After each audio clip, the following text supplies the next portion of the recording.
wrestling fans, guys, WWE has a major issue that they need to fix. BackLash just went off the air a little before 10 o'clock. And I'm going to tell you, big problem they need to fix. I waited around till the main event was over, because, they stuck the 6-man tag team matchup in the main event. Why, I do not know. I really don't. Because, I would have put either the I Quit matchup in the main event. I would have put Edge versus AJ Styles in the main event. I would put Cody Rhodes versus Seth Rollins in the main event. Something that would have been more exciting, left the fans, standing on their feet and stuff like that in the main event. The 6-man tag team matchup, if you're not last, then you're the opener. That would have been a great opening matchup for WrestleMania Backlash. But wrestling fans, WWE has something they need to fix. Something major. Listen, where are they going with Roman Reigns' character? Where is this going? I know I would love to know. I know you would love to know. Because, listen, I know everybody's saying, well, it's going to end up at WrestleMania 39 and it's going to be The Rock and all this stuff. Yada, yada, yada. Okay. Even if it does that, even if it's going to that, where exactly is this going? What type of payoff is WWE going to give this? Who's getting the rub? You know what? I know that it's running really thin, really dry with me at this point. Because, listen, they have a 6-man tag team matchup. No doubt in my mind and in your mind that at Hell in a Cell next month on June 5th, we're going to see Drew McIntyre versus Roman Reigns. Probably in a Hell in a Cell matchup, not warranting a Hell in a Cell matchup. We'll probably see, even though I don't think it's worth being in a Hell in a Cell. I don't think it's really, at this point, we need to see it again.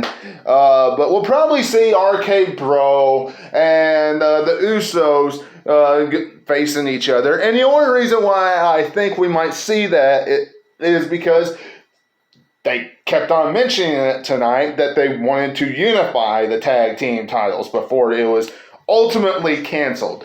So that gives me a hint, and that should give you a hint as well, that we very well could see that on Hell in a Cell next month. But wrestling fans, look, when we think about the bloodline, where is this going? No one's getting really anywhere with it. Nowhere with it. Look at everybody Roman Reigns has faced since he started the bloodline, since he started with God Mode and Paul Heyman and all that stuff. Look where they have gone. They're either out of WWE and in AEW, which I'm sure some of you will say, oh, well, that's a good thing. Look, I'm talking about in WWE. In WWE, where have they gone? Nowhere. Absolutely nowhere. Daniel Bryan, he's gone. He's out of the company. Kevin Owens, yeah, he's still there, but the biggest thing he did was get Stone Cold Stunner by Stone Cold. Let's see. Cesaro, yeah, he's gone. He's out of the company. Look, I mean, just everybody. It's ridiculous. Brock Lesnar, yeah, he came back. He got paid a bunch of money. He lost to Roman Reigns. Listen, he'll probably come back around Money in the Bank time or SummerSlam time. John Cena, he came back. He came back. He lost. There you go. Listen, nobody is getting any type of rub off of this. And you would think that with the 6-man tag team matchup, if they're going with Drew McIntyre and Roman Reigns, the Bloodline would have lost tonight. No, they picked up the victory. How much sense does it make? None. Absolutely none.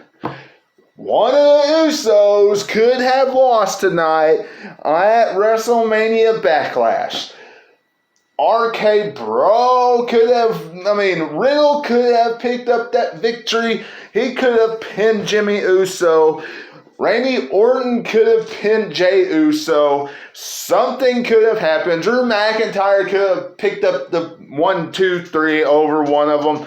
Roman Reigns didn't have to get pinned at Backlash tonight. Point is, wrestling fans, someone needs to get some type of rub on the way to Roman Reigns ultimately dropping the either Universal or WWE title. Because if there's not going to be a unification matchup, then ultimately, at some point, he's either going to just, say, I don't want this title anymore. This title's a worthless piece of garbage. Or he's going to drop either the Universal or the WWE title. Probably the WWE title. Y'all let me know what you're thinking about that in the comments below. But something has to change. Now, let's dive into the rest of Backlash, shall we? And before we do, you all know what to do, and that is to become a subscriber today.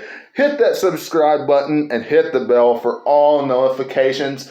If you enjoy absolutely any part of this review. Now, the I Quit matchup. Ronda Rousey versus Charlotte. Ronda Rousey is the new SmackDown Women's Champion. The new SmackDown Women's Champion, Ronda Rousey. This didn't surprise me one bit, and I'm sure it didn't surprise a lot of you out there as well. Let's just face it, wrestling fans. Ronda Rousey was not going to get signed to WWE, was not going to get brought back to Fox, was not going to get brought back to SmackDown, and all that stuff. Lose, get made to say, I quit, and not be a champion. She was not. She's going to help carry that brand for a while. Charlotte's going to go and take some time off. Clearly, because of what they said tonight, they'll have another rematch. I hope at Money in the Bank, not at SummerSlam, because I don't want to see, and this is just my own selfishness, I don't want to see that at SummerSlam because I'm going down to Nashville with some friends and my brother, and I don't want to be there live to see Ronda Rousey versus Charlotte again.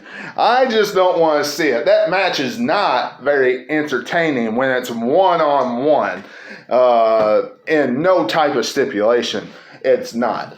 But the way it came across on TV tonight, I will say this, and them being an I Quit match, they did a good job, okay? They did a good job. It was highly entertaining. One of the best matches on the card tonight. And,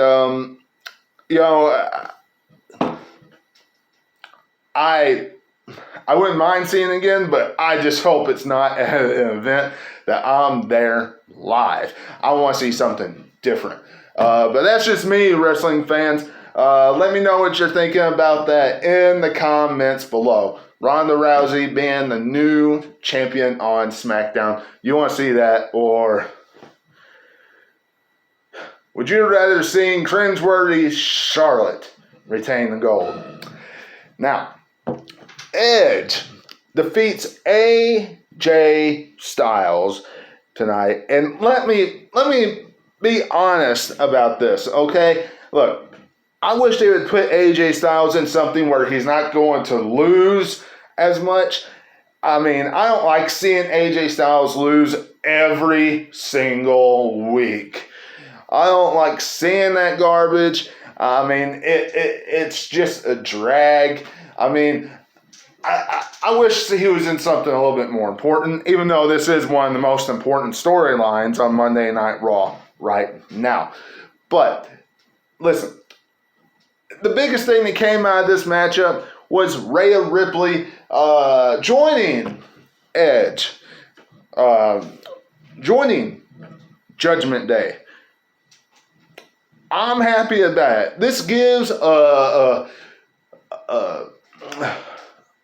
new light, a fresh of breath air for Rhea Ripley's career, I do believe. We need to see a darker side, a new side, a new type of Rhea Ripley. Not this smiling, jolly-go-lucky babyface Rhea Ripley, because honestly, that crap was getting old. And you know what? She had already turned heel, but she really wasn't doing anything. You know, she was starting to turn into that dark character in her promos and stuff, but she wasn't really doing anything except beating up Liv Morgan. So I'm glad she joined Edge's group, Judgment Day. And now the only thing that really is missing, and I hope this happens sooner rather than later, is Finn Balor joining Edge's faction. Which, one good way I think they could do that, and this is another way, this is a good way that they could do it, and that is at Hell in a Cell, put Edge with Damian Priest in a tag team matchup, and Rhea Ripley being in their corner, taking on Finn Balor and AJ Styles. At the end of the matchup, Finn Balor turns on AJ Styles and joins Edge's faction. And then it will be complete for a while, and they can go on a path of destruction throughout the summer months in WWE. I mean, that seems like a good way to kind of make that faction complete for a while. But you all let me know what you're thinking about that in the comments below. That was a good matchup, if you ask me. It did a lot of good storytelling. Kind of capitalized on some of the stuff they did on Raw over the last few weeks. Cody Rhodes and Seth Rollins kicked off BackLash. Good contest. Very good way to open up BackLash. You always need something big and something hot to open up the show. And that's exactly what happened. They opened up the show with a hot, fast-paced matchup. Listen, I'm glad they did not open up the show with the 8-foot-tall, 550-pound Giant Gonzalez wannabe. Oh, Moss. And Bobby Lashley. I'm glad they didn't open up the show with that crap. Because if they opened up the show with that crap, I possibly would have turned WrestleMania Backlash off. Because that match was just awful. Now, Cody Rhodes and Seth Rollins, they went 25, 30 minutes, and that was by far one of the best matches on the card. But Cody Rhodes picked up the victory, and hopefully this puts an end to the Cody Rhodes, Seth Rollins saga, and they can move on to something else. But listen, Omos versus Bobby Lashley. I refuse to talk about this match on this review because you all don't give a crap about it, and neither do I. I don't give a crap about that matchup because Omos is a failure in WWE. He is a failure in wrestling. Bobby Lashley can't help him by losing to him tonight. MVP can't help him by being his manager. Nothing will be able to help Omos.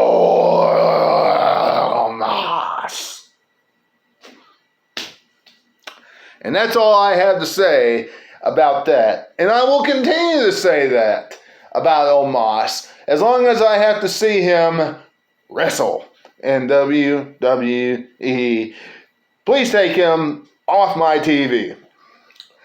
Now, that was pretty much Backlash tonight. I hope you enjoyed this review of Backlash. If you did, you all know what to do, and that is to leave me a big thumbs up. And leave me a comment down below. Don't forget to subscribe to the channel today. And of course, until I see you again, this is Webby, and I'll catch all of you on the other side. Talk to you later.